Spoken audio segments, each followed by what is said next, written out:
Hello.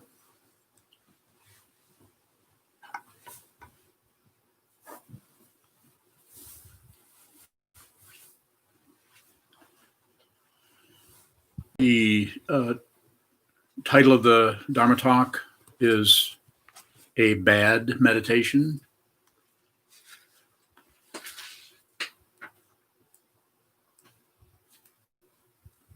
Probably have had a few of those.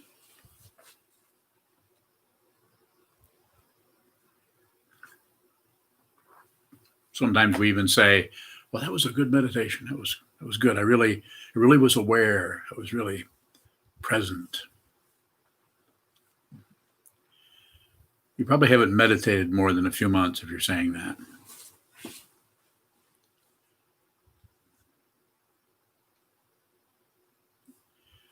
And probably some of you are expecting me to say, there's no such thing as a bad meditation.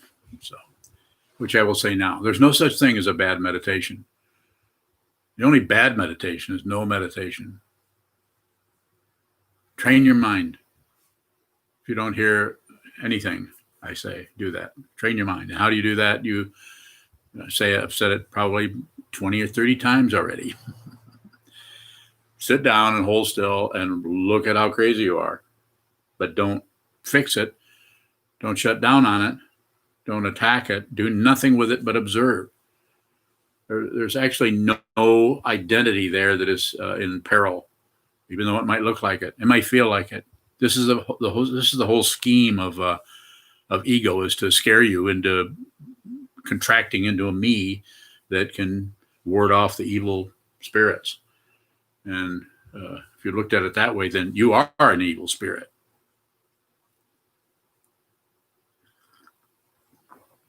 And of course,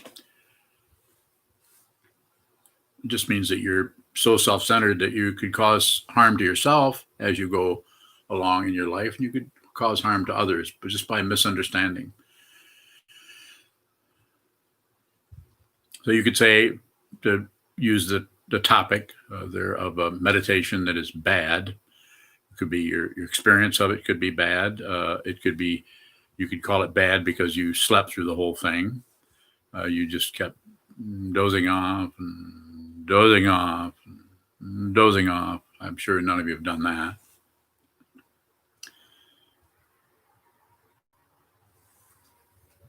So once you sit down and hold still, and with the intention of training your mind, with the intention of doing shikantaza, the intention of doing an awareness exercise, which means to just observe what's happening, you can't do it wrong or bad. It isn't bad, regardless of your experience.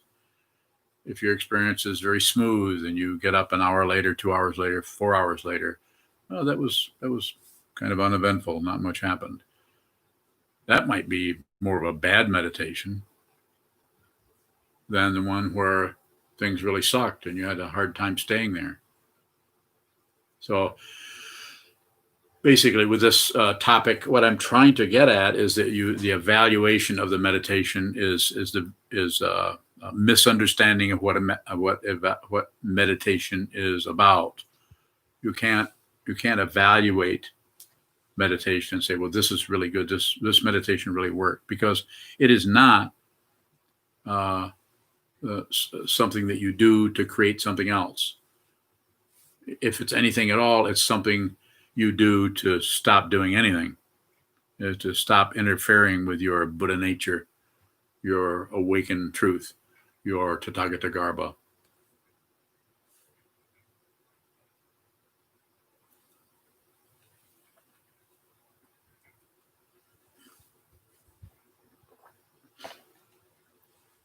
Of course, if you do have meditation practice that is an ongoing situation that is difficult or scary or produces anxiety, then maybe you could find another way to approach that. Find a different length of time, a different way of looking at the form, a different way of observing the form. So there could be things you could look at. But as far as if you sit down and hold still and try to just be an observer, then whatever occurs, is your meditation. So the whole idea of a bad meditation, or for that matter, a good meditation, or a neutral, any comment on the meditation itself is extra, is unnecessary, and actually causes more circularity in your practice, so that you can't do a thorough job of it. So I guess that's a bad meditation, isn't it? I just talked myself out of what I just talked myself into. I don't need a position on anything. I don't need a position on Buddhism. I don't need a position on meditation. Positions are useless, because anytime you have a position, there's something else. Anytime you take this position, there's something else. Have you noticed that?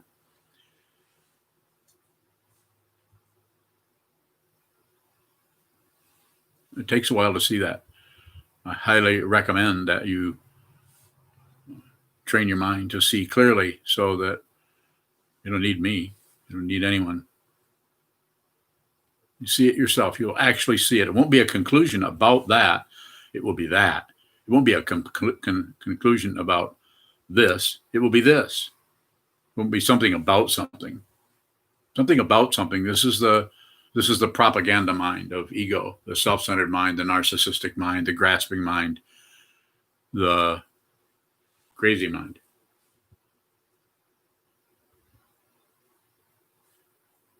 Wasn't it you're studying Dogen on, was it today that you're studying Dogen talking about demons?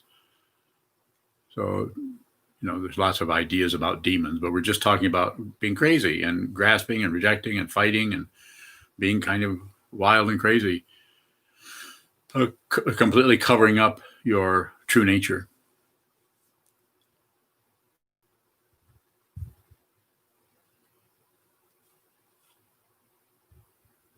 So down through the centuries, there have been many ways of working with this. If you go into any culture where 2,500 years ago, where Buddhism, and after that moved into that culture and kind of took up that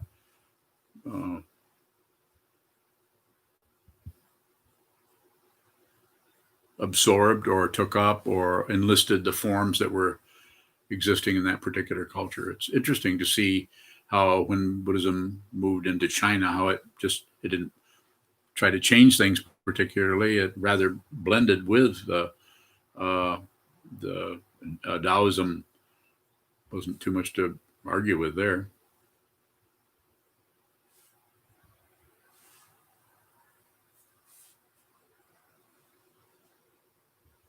So the next time you are meditating, so the next time you sit on the cushion or get up, and just watch the way the mind spontaneously evaluates the meditation.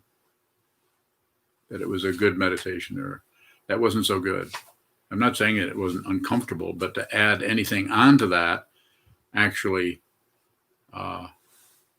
is missing the point. It's a sophisticated form of ignoring.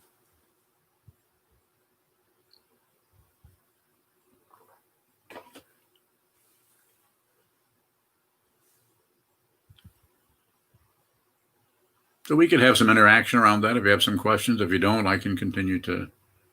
But if you have questions, it might make the talk less repetitive. Cheese on buying.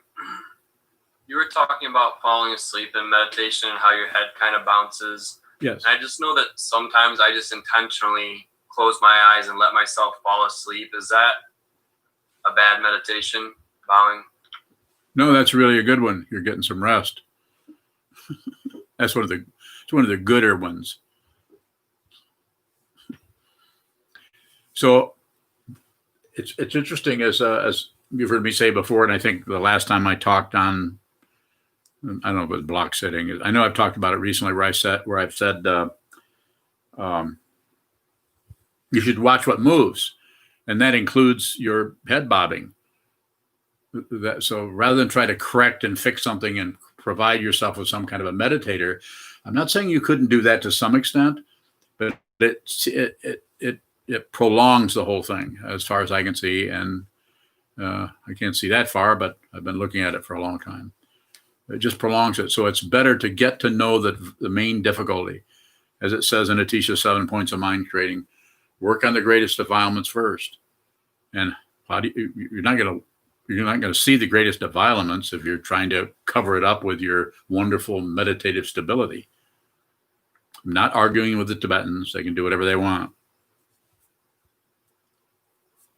I'm just saying, if you're falling asleep, you're falling asleep. And if you're sitting and you're falling asleep, you're falling. That's also movement. Just like the thought forms that are coming. Say you have a lot of sleep and you're not particularly sleepy. You're sitting still and you're watching thought forms come up out of something that happened yesterday, or you're reviewing something or going over something that you were felt uncomfortable with, or something you really enjoyed. Either way, both of those are karma, action. The ego mind, the self-centered mind, the narcissistic mind adds on whether that's a good thing or a bad thing. And the mind that is clear is not particularly interested in those kinds of judgments or evaluations or verdicts. You don't need a verdict, because a verdict, any verdict, is dependently arisen, and something that shows up white 3 weeks from now is going to show up black. Show up white, show up black. This happens in your mind all the time. Geez, I'm buying. Does it make any difference if it's something that's happening like every day, like every morning during the morning sit, if I'm falling asleep for 10 or 20 minutes on the cushion? So your question is, does it make any difference? Like, yes, if it was once in a while, to not necessarily do anything with it, but if it's happening every day, should any action be taken? You could do something different.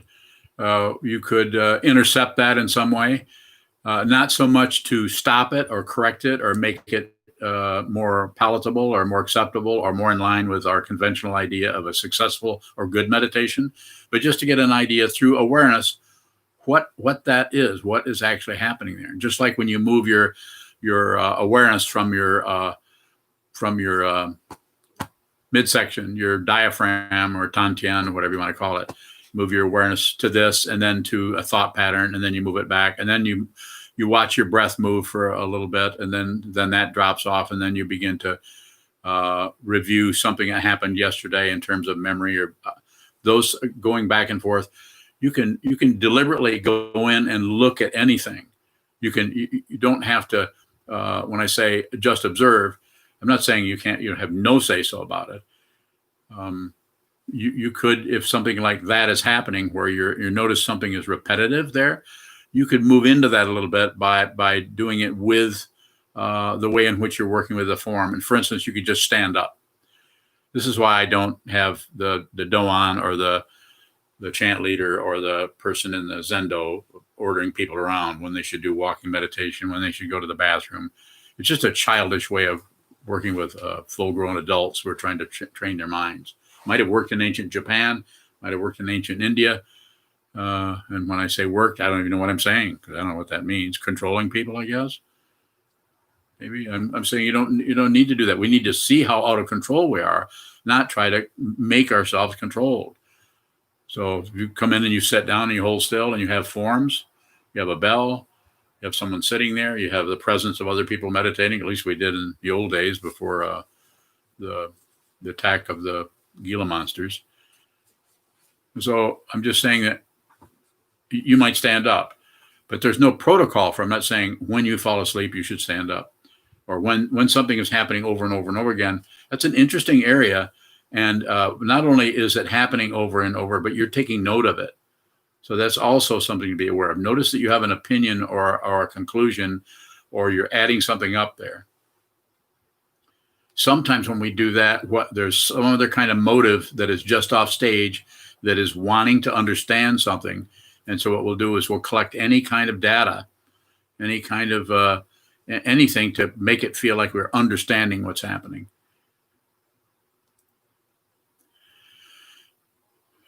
So in that same area, you could, as I sometimes say, when people are doing block sitting, you're sitting there and your leg hurts, well, stand up. This is not traditional Zen in the 13th century about sit still no matter what, or I'll hit you with a stick. I'm not saying it might not have been helpful to some people, but I don't think that's a good idea to do that anymore. In the same way, I think that, and you've heard me say this before, it's a little bit off in another direction, but I still feel strongly that people should not be tested. That's why we don't do koans, 100 koans, until you pass all the koans and you're enlightened, or whatever they're doing there in the Rinzai tradition.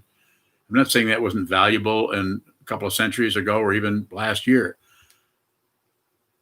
but I'm not really interested in that kind of boxing things in to try to get some kind of a result out of it. You don't need it. I don't need it. And if you're listening to me, you probably don't need it either.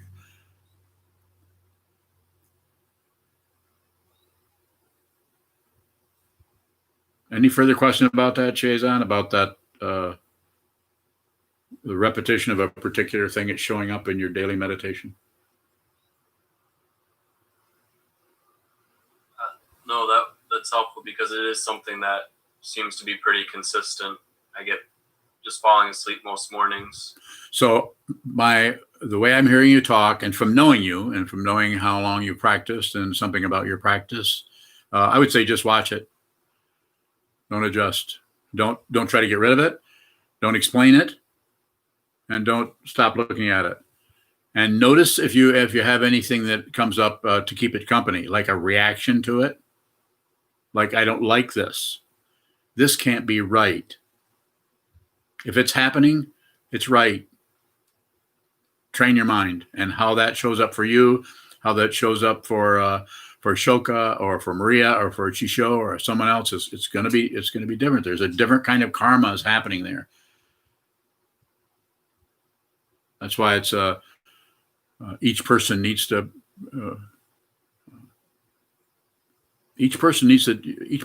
do this themselves with as much support as possible, but as little interference or meddling as possible. Teachers in ancient times meddled constantly with everybody. Not a good idea.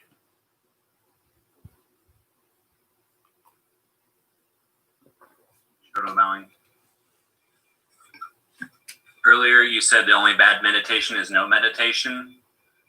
And Did I? I'm wondering if that's the same if we have a form set up and we're not meditating versus if we're just not meditating. I would trust you. You're here. You're in your situation, and most anyone who's here, you set up the form and then you don't do that. The causes and conditions, it's more important to observe and be aware of what's happening rather than come up with some kind of a conclusion about whether something is happening is good or bad, or it should be or shouldn't be, or we need to correct that or we shouldn't correct that. It's interesting sometimes if I'm talking to someone in an interview, I says, well, so how's your practice going? How much do you meditate? Quite often people say, well, not enough. Instead of just telling me what I asked them. What's that about? What is it about when you say, well, not enough? Instead of just saying, I meditate 20 minutes a day. It's an interesting area that go ahead, please. Go ahead. If we're not meditating, but we're aware that there's a form there that we're not meditating during, is there still mind training occurring? Of course. Especially for you. You live in a monastery. You're not going to get away with that for long. Junshu won't let you.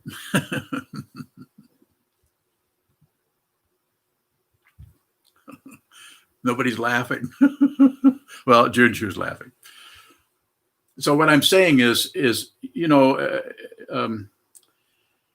form is there, and then you're not practicing, and then you know what's happening in your mind. You know you know how sincere you are, and you know if you're trying to be sincere or if you're actually sincere.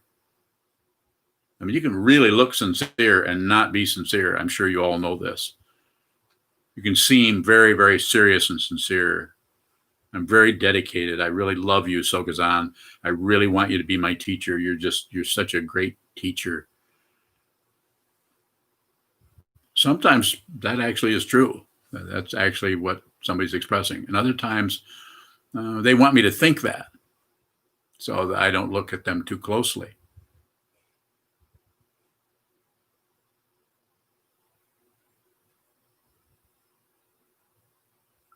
Further questions? Circling back. Yes. If we spend the entire meditation distracted and moving around, is that still even meditation? Of course it is. You're aware of the movement. Being aware of movement is the way I teach it. There's other kinds of meditation, as you know, and I've practiced quite a few of them. So I have some experience, comparing, maybe you could say, things I don't really want to teach. I don't want to promote as a mind training or awareness training. But anything that moves is if the attitude is to just observe. Don't interpret or judge it or evaluate or add anything on.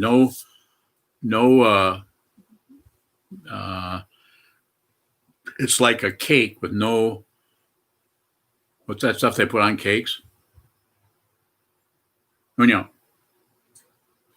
Frosting. You can tell August been since I've had a cake. I can't remember what that covering is called. So nothing extra. The whole metaphor for cake and frosting, it doesn't really work. But what does work is something arises, and we put something on it. We judge it, and even if it's accurate, even if it's relatively accurate, that is something that's difficult or challenging or maybe a little scary. As little as you can, or as much as you can, or however you can, don't add. And if you do add, be very aware of the adding. And if you are very aware of the adding, don't add on to that about how aware you are of how you're adding. It's just, it keeps doubling up, especially negativity. If you see negativity, do nothing with it. If you notice that it's negative, just hold your seat.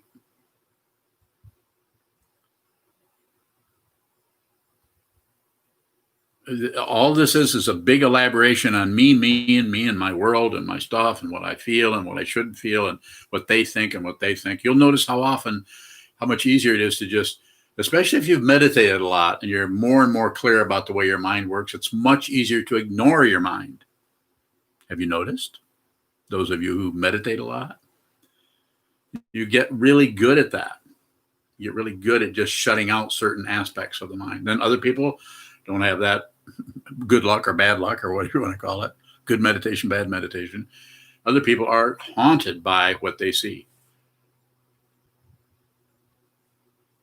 This is not an easy path. And necessary to whatever moves, whatever comes your way, meet it right in front. Meet it right in front. Don't accept it. Don't believe it. Don't reject it. Don't disbelieve it. And don't distract yourself or look away from it. And in this way, see the truth. You will see the truth. If you do this, there's no way you can not see the truth, because the truth is in front of you and is laminated with your thought patterns, your ideas, your opinions, your hope for one thing, and your fear of something else. Death comes without warning. This body will be a corpse. The three marks of existence: impermanence, nothing lasts. All compounded things are going down, vanishing. Everything is in distress on some level or suffering. And of course, the third one is everything is without a center or a fringe. In other words, there's no self in the skandhas, no being. Just the illusion of being someone is incredibly powerful.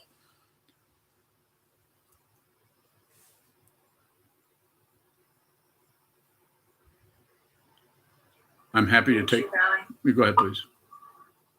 There's a question from Raphael in New York. Raphael, go ahead. How can one work with feelings of expectation in meditation?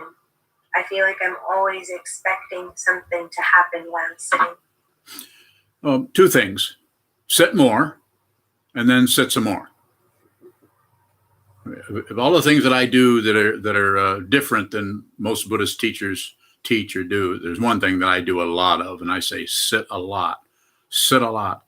Sit down, hold still, look at the wall, look at the floor, look at your refrigerator, but hold still where not much is happening, and train your mind to see clearly, so that when you do get up off the cushion, or even when you're on the cushion, that what you see has less and less added onto it by your crazy mind. Not just your crazy mind, my crazy mind. That all that will not go away. You just see that it's unreal. And what sees that it's unreal? That which is real sees that it's unreal. Therefore, that's unreal. That which sees is unreal, and that which is seen is unreal. So what is real? Find out. Find out. Find out yourself. Don't believe a word I say.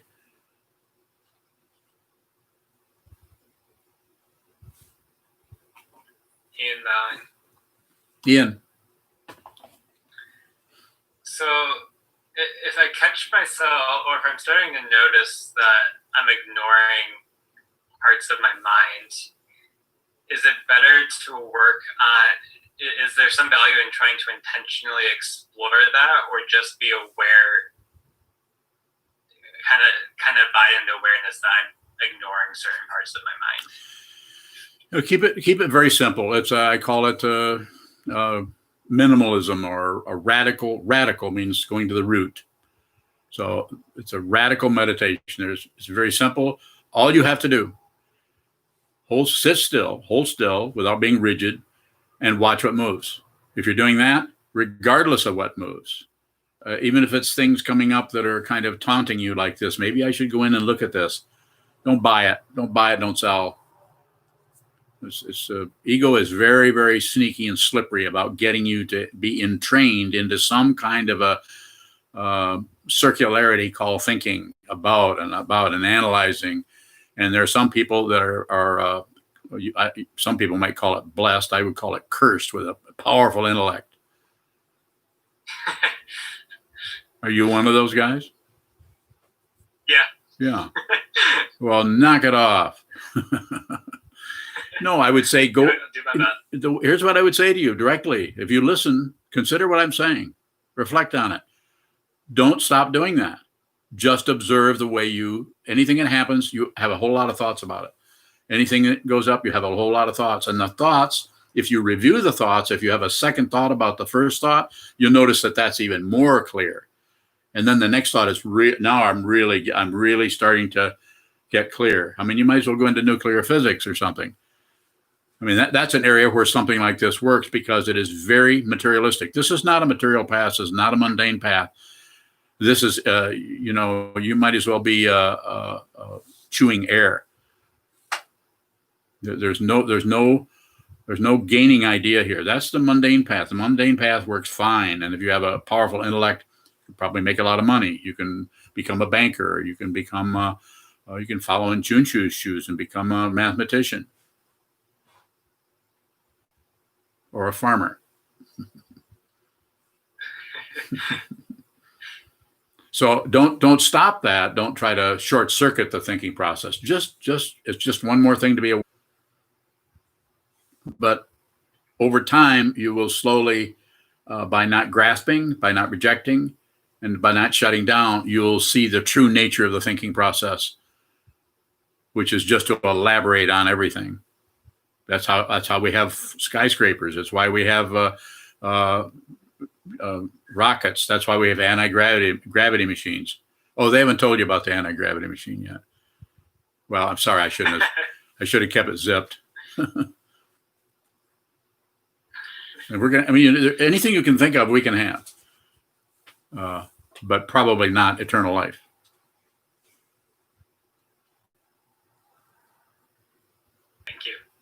Thank you. Junchu bowing. There's a question from Joyce. Yes, Joyce. Is there an ideal amount of time for an ordinary person who does not live in the monastery to meditate? Is longer better at all? I would say it's pretty individual. Some people meditate 10 or 20 minutes, and that's probably enough for them. I try to meet people where they're at and not try to drag them over to this or drag them over to the. I think I've only ever invited one person to come and live at the monastery, and they obeyed me. And she knows who she is. She also has a little boy. But no, everyone else, it's been up to them to do that. And why that happened, I have no idea. But as far as your situation, I would say if you can sit an hour a day, just generally, that's pretty good. But if that's challenging for you or difficult, then back it off. Try to find some kind of a time, half an hour, 40 minutes. If 20 minutes is all you can do, you could do that. I think in this case, more is better in most cases, but not always. I couldn't say that that's always the case. Some people, for them to sit for an hour is excruciating, is very difficult. And another person can just sit down and they just sit there for an hour. And they get up and they wonder why other people have so much trouble sitting. Well, it's basically because when they're sitting there for an hour, they have learned how to shut everything off. Or not, maybe not. Maybe I'm incorrect there. So the other thing I would say is if you can, even though your sitting period, say you decide to do a half hour a day or an hour or 45 minutes or whatever you decide, and you try to do that and if you can do it 5 or 6 days a week, that would be good. You wouldn't have to do it every single day if you're not living in the monastery. And then if you can possibly occasionally do a block sitting, which is a 4-hour block. And if you listen to or watch the YouTube video on where I talk about block sitting, it's a very open situation. You set up the form. You can do it with the people in the monastery on Thursday mornings and Thursday afternoons. It's a 4-hour block twice that day. Then there's other places in the community where people are also block sitting at different times, Saturdays sometimes. And you can sit down with people and see other people sitting at the same time. It's just, it's kind of you're both in the same time. It's in real time. So you could do that. And then you could watch and see if you can do that. Start out with a bell. As you start out with a bell, sit down and stay there for 4 hours. But if you can't stay there, then get up and do something else if you have to. And you might find that as soon as you get up and you find out, as long as you can come and go, you might come right back and sit back down again. You might find out a lot more about the movement of what's happening in your mind by watching what your body does relative to that form. Ding here, and 4 hours later, another ding, the time frame there, that particular form or structure. You might find out quite a bit about yourself by noticing how the resistance shows up. Does it show up as just a pure not wanting to do it? Or does it show up as, I really need to get some laundry done? That's an interesting form of ignorance, distraction. We have politicians do this constantly. As soon as you're on to what they're up to, they just distract you. Sometimes by lying, although politicians don't usually lie. That's one of the things I really like about politicians. They're so sincere. Otherwise, why didn't you go into politics? That's a job for very sincere people. Pardon the sarcasm. Other questions or more about that, if you have it?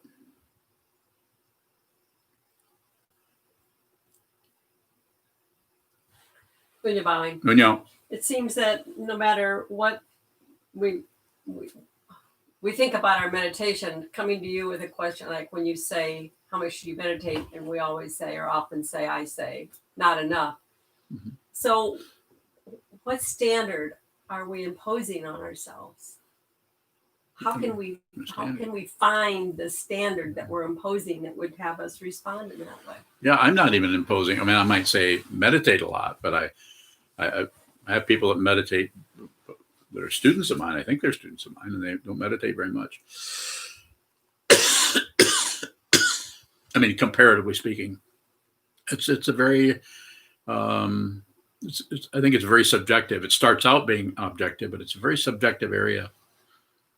So I'm not sure what you're asking me. Well, it just feels like that there's some imprisonment that I sense that I'm supposed to meditate a certain number of hours and I don't. But who said?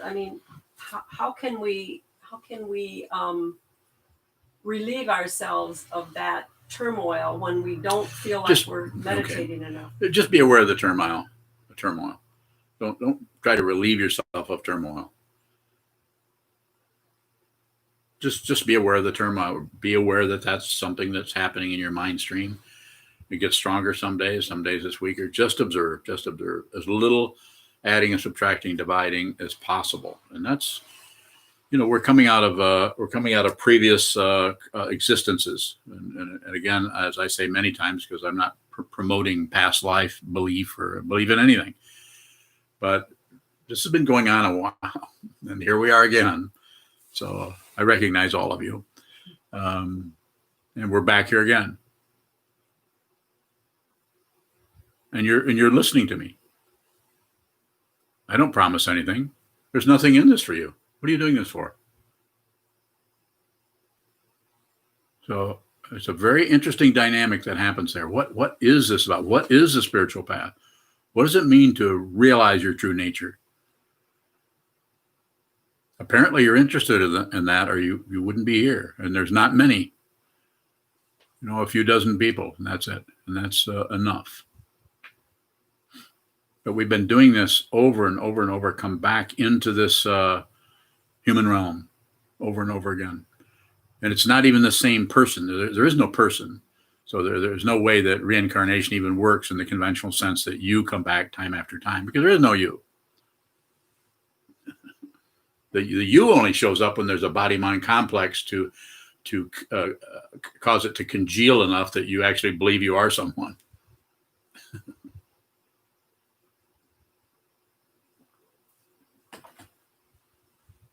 If you continue on this path, you'll realize it. You'll realize your true nature.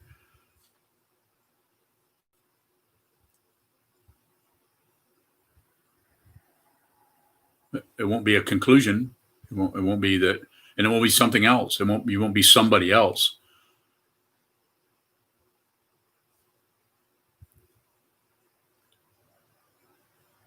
Further questions, if you have them? Have a few minutes left.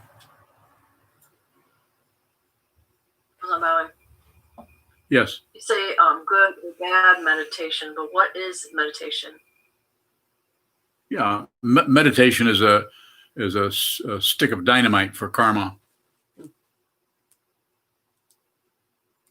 I mean, to put it bluntly, karma wants this, doesn't wants action. And what are we doing? We're dropping a big gap right in the middle of that. I want it. I don't want it. It's good. It's bad. I should do this. I need to do this. They shouldn't do that. What about those guys? Shouldn't that be somebody address that situation over there? Look what's going on over there. How can they do that? Have you seen that? Have you noticed what they're doing over there? Yeah. It's all over the place, and it's extensive. And what do I say about that? I don't say go up into a mountaintop and contemplate your navel. I say watch that stuff. Whatever's moving, watch it. Just watch that you don't add to it. And if you do add to it, then don't add to that. And if you add to that, then don't add to that. It's like another way of talking about renunciation. It's not, you're not really renouncing something. You're just not buying into that whole magnetic, energetic kind of thing that you need to do this, you need to do this. People will yell at you. You need to vote for this guy, or you need to get on this, or you need to carry this kind of a banner, this kind. It's not that it's not relatively true. Of course it is. But it's just been going on, like I sometimes say, since the Peloponnesian Wars or since Ronald Reagan. Take your pick. Same thing. Just another name for Lysander. I'm just saying that causes and conditions and it happens in our life. Here we are back again. Maybe we don't have any memory of all that. And so what do I say? I say, just watch what moves. Watch what moves so that you can eventually see what this is. It's, as I say, it's a stick of dynamite. What it is, it's putting a big, huge gap in the middle of this food chain called the ego. I want this. I get that. I didn't get that. That supports ego. I got that. That supports ego. Any relative situation, ego gets nutrition from everything. Anything that's in motion, anything that's in a cycle.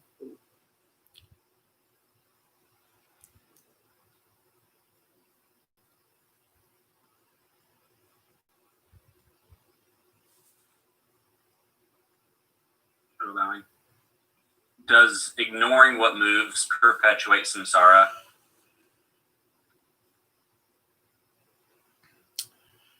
Yes.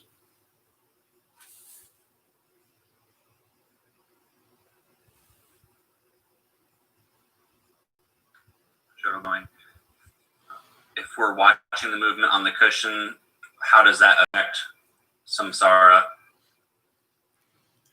Well, it's not going to affect it. Samsara, or the circularity, is going to go on and make assumptions about its own reality. So that's probably going to go on or not.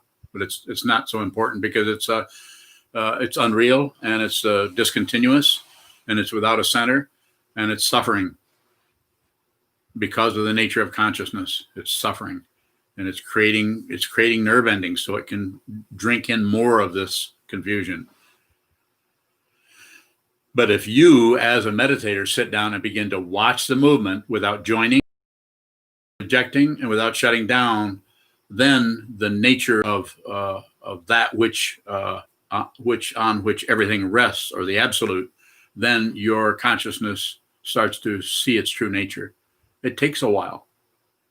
It can take quite a while. But as long as we're abandoning the true nature for what we think about everything, and then we go in and we try to calculate, which is what people do constantly.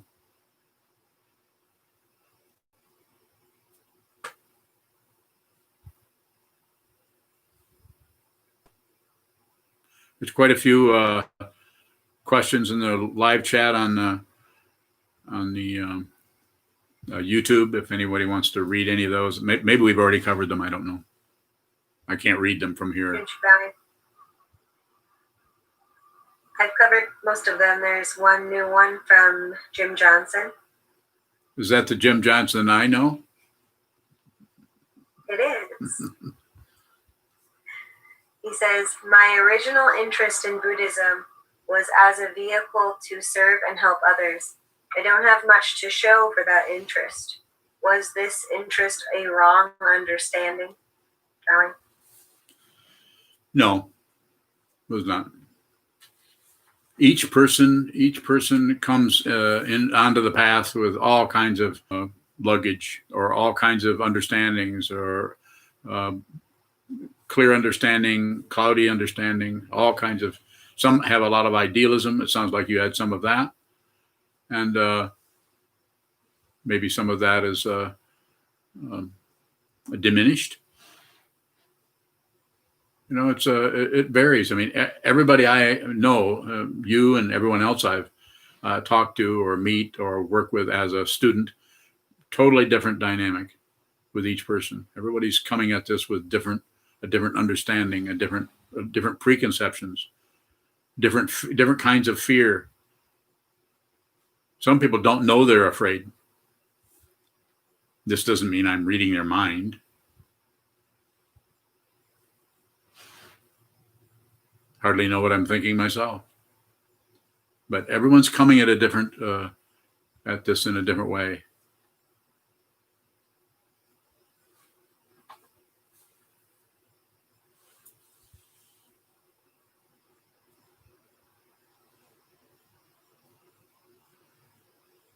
Soker and bowing. Once we are on the cushion and we're meditating, how important is it that we follow the simple instructions that you give us to meditate? Bowing. Well, you do your best. My instructions are about as simple as they come. Sit down, hold still, and observe. And keep your senses open. But even if your eyes closed, it's not a crime. I would just say, well, open them back up. And they say, well, I don't want to. Well, I said, well, leave them closed then. Well, I don't want to sit still. I want to wiggle around. Well, I don't know if you were there when I taught wiggle around meditation to 7-year-olds, but the way to teach 7-year-olds how to meditate is you tell them what they want to do, and they do it. And they want to wiggle around. What's interesting about it is if you strike the gong and say, get ready, wiggle, and then they wiggle around and say, okay, now hold very still. And then they'll hold very still. So you give them a lot of room to do that, and their sense of time is very short. So 30 seconds or or 1 minute of sitting is a lot of sitting for someone who's 7 or 8. So a similar kind of situation with you. If you're sitting, but you and I have talked about meditation, different kinds of meditation that you've done, and I'm not.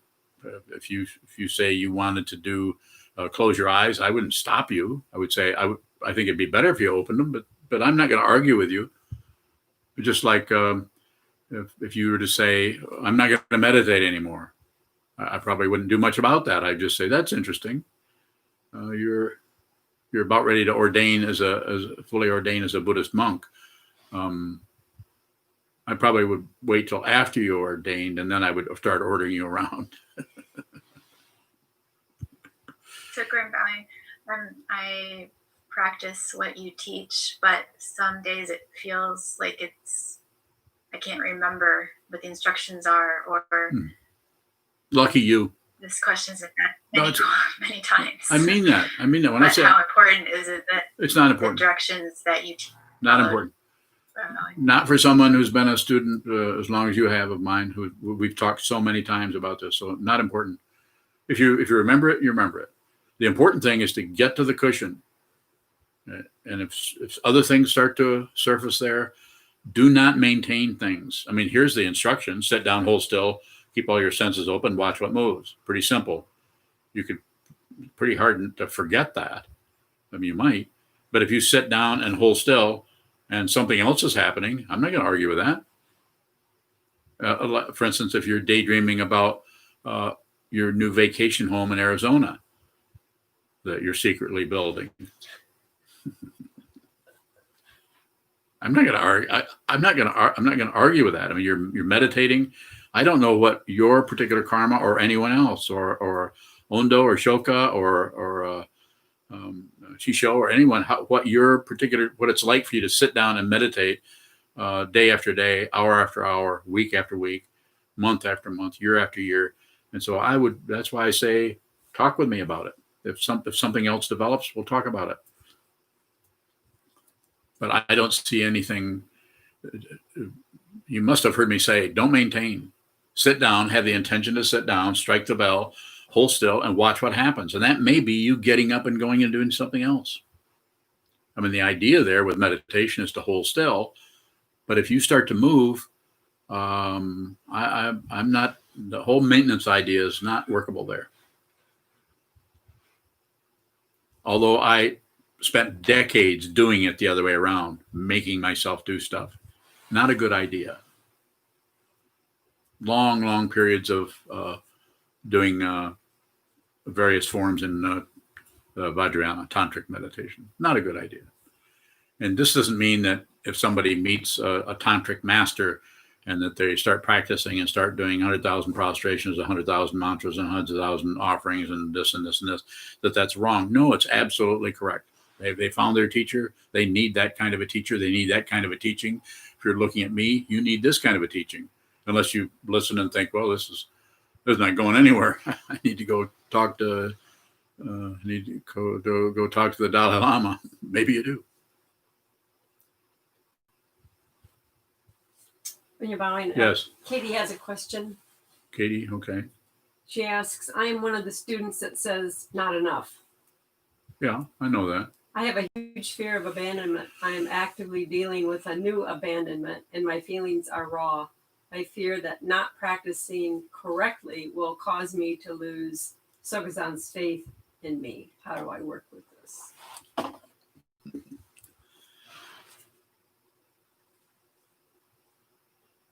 I can't abandon anybody. There's no way I can abandon anybody. So I don't know what to say to other than say that won't happen. That's your imagination. And also, I would say, don't get rid of that. That might be the kind of energy you need to get to the cushion. Just continue to return. Buddha, Dharma, Sangha, teaching person.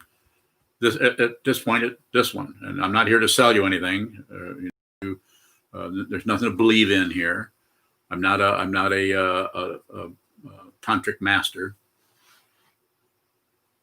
I'm a meditation teacher. I will teach you how to do this. I can't abandon you. I can't. It's kind of funny to hear someone think that I'm going to do that. I can't do that. There's no reverse. There's no reverse. There's no brakes. There's nothing but a free fall. It's been a free fall for quite a number of years now. I haven't hit bottom yet.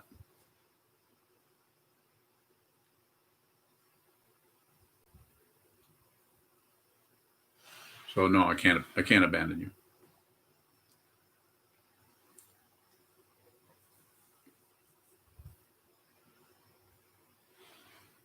It might be just the opposite. It might be like being in the jaws of an alligator.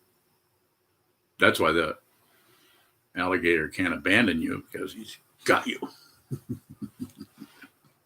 mean, it can feel that way. It felt like that when I met this. Where's he at? Trungpa Rinpoche. Felt like being in the jaws of a large monster. Lucky me. Yes. There's a question on YouTube from Josh in Kalamazoo. Yes, Josh. What is the difference on the cushion between observation versus bitching and spinning for hours or quieting the mind?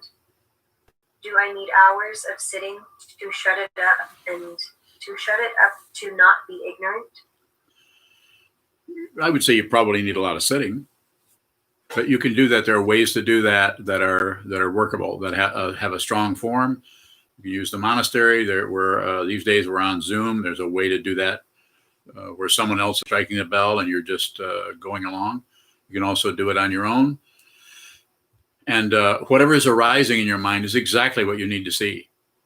So I don't care if it's spinning or if you're describing it as bitching, or just do it anyway. Do it for if you feel like you have a connection with the Mahayana path, if you have a connection with the bodhicitta, or the wish or the desire to save all beings, to help others, like Jim Johnson was talking about earlier. That may show up a lot differently than you thought it was. You may need to practice on yourself, because there's a lot of people that are bitching and pissing and moaning about everything, and they don't have a path. And the only thing ahead of them is impermanence, or the dissolution of the body-mind complex, without realizing what this is. And so, therefore, where does that consciousness go? It goes right into death. It goes right into destruction. It goes right into the hell realm, or the jealous God realm, or the God realm, or the human realm, or the hungry ghost realm. The animal realm could go to, or other realms that we don't even know about. That's only a few of them. Could go anywhere. But who you are does not come to an end, because it has not begun. What you are looking at an illusion. It's a really strong one. It's one where things smell bad and smell good, and where things taste good and taste bad, and where there's good meditation. And what was that other one? Bad meditation. The polarities are so intense that it's amazing we're even sitting here talking about this, because the ego mind, the logical mind, is totally against this and thinks, well, we should really do something else with our life rather than just waste our time turning into a vegetable, a cucumber sitting on a cushion. I would say, be a cucumber and eat a lot of ducks. Or not ducks, that other bird, chickens. So the turmoil that you're experiencing, the downside is the turmoil. The downside is when I hear that, I know what you're saying. And the only thing I can say to you as a Dharma teacher is just don't give up, keep going. Just keep doing it anyway. Repeat. If you feel like you're getting overloaded, then cut down on it a little bit, or change the form a little bit. Maybe do a little bit less for a while and then start to bring it back up again. Just continue. It's like climbing the side of a mountain, and everybody's mountain is different. Some people, there are all kinds of, it's very dark, and there's kinds of trees and eyes looking at you out of between the trees. And some people it's very scary, and some people it's really open and it doesn't seem particularly threatening, but it's very steep and it's just tiring. And there's lots of really nice places that you can kind of sleep along the way. Not wrong. Just comfortable. Comfort. So take a look at comfort. You don't have to change it. You don't have to torture yourself or be, deliberately go into some kind of suffering because that's the only way you can feel better about or serious about your path or whatever. But the complaints and the constant churning and everything, just observe it as much as you can without adding on, subtracting, or trying to somehow get out of that. It's there's no escape from this. So since we're all here, let's do this. I'll help you. That's why I'm here. It's the only reason I'm still alive. Positive of that.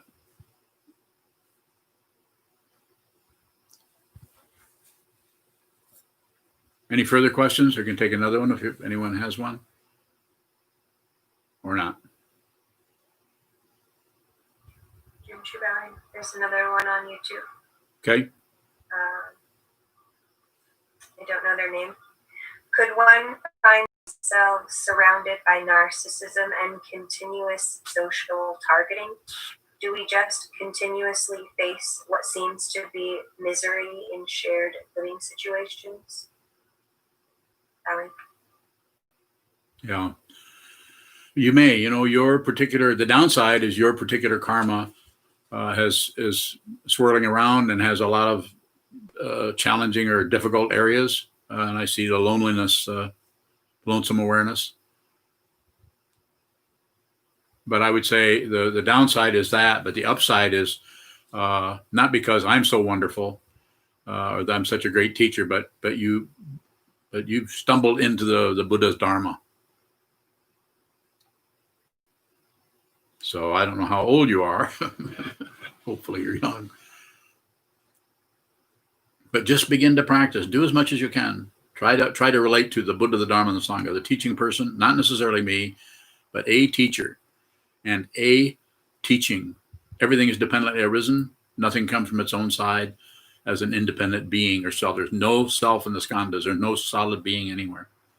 It just looks like it's an incredibly intense illusion. Don't get on the stage. Don't leave the theater. Stay in the front row and just observe. And watch your life unfold, but don't fight with it or challenge it, because then what starts to unfold is karma, the karmic creation of resisting what appears, or joining what appears, or ignoring what appears. Just watch what appears. You'll be fine. You'll be okay. Just might take a while.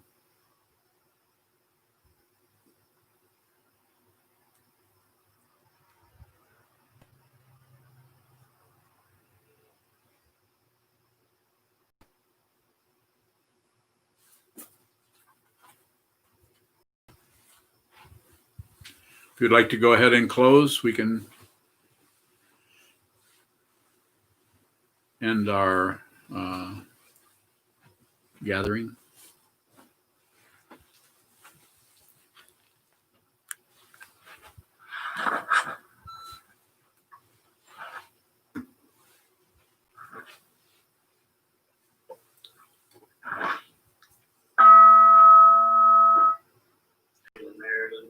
Penetrate into all places, so that we and every sentient being together can realize the Buddha's way.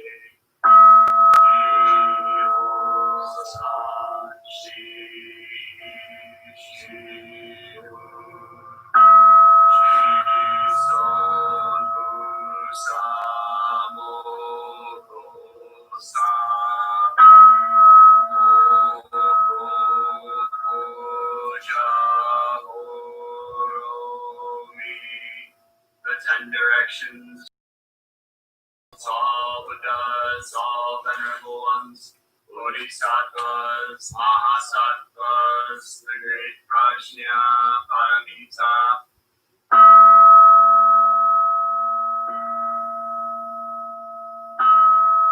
O Buddhas and Bodhisattvas of the 10 directions of the 3 times, please hear us. Please come down out of the light and protect Sokukoji Buddhist Temple Monastery our Sangha, families, friends, and visitors. Heal everyone who is unhappy, sick, or suffering, and fill them with light.